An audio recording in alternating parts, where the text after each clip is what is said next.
Well, I'm very fortunate because my job is all about going to people's places of work and talking to them about how to be in that place of work with mindfulness and compassion. And work is such a great place. I mean, really, following on from what Alan's saying very neatly, work is such a great place to look at these things. Because left to ourselves, we tend to separate our working life off a little bit, don't we?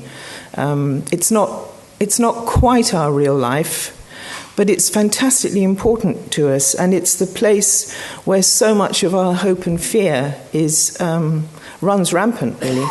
We want to be successful. We need to be successful. If we're not successful at work, we're out of a job, and then if we're out of a job, we all know what the results of that are. So there's a huge hope for success and a fear of not doing well. We don't choose, for the most part, we don't choose the people we work with. We often don't choose a lot of the tasks we have to do. And yet, our working life asks of us a tremendous amount of the best parts of ourselves. A lot of our creativity, a lot of our sort of search for meaning in life can be expressed through our job.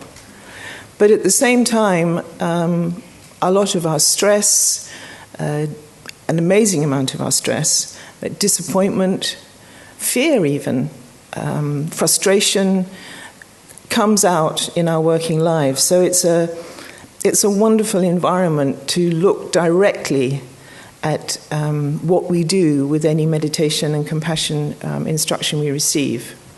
And there are two sort of basic principles that I could mention here that sort of underlie the work we do when we work with people in workshops. We usually work with teams, do workshops with teams within a workplace.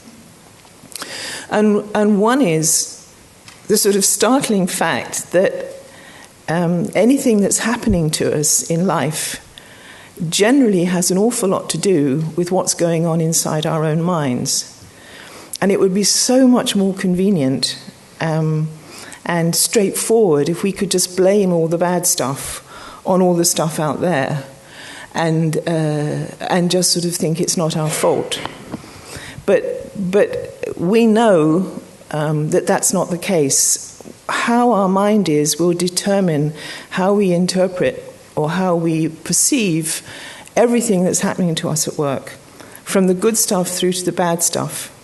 And the trouble is, so many of us go to work with that perspective just being a sort of instinctive perspective that we might sort of draw on from time to time, but we don't actively train our mind to make sense of it.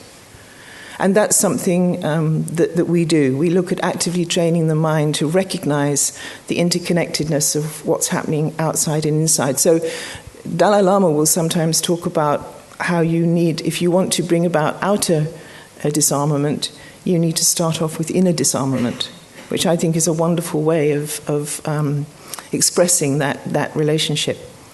And the second thing, actually, Dalai Lama already mentioned in his good greetings message to the conference this morning, which is that all of us, every single person we meet at work, from the person who presses our buttons most to our closest associate at work, they just want to have a good life.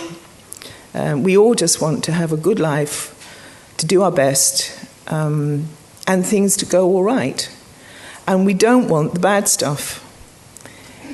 I've never met anyone who wants the bad stuff, even the people who are busy creating it. They didn't set out to bring about the bad stuff. They probably set out to bring about good stuff that ended up appearing bad. Mm-hmm. And that's the other irony, that we might all want the good stuff and not the bad stuff, but all of us don't get as much as the good stuff as we want, and we get loads of the bad stuff we never asked for.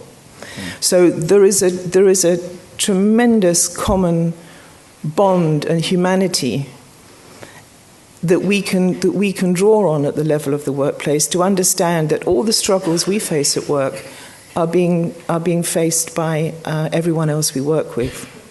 So with those two principles, we can begin to really make the most of this extraordinary kind of thing we put ourselves through, which is called our working lives.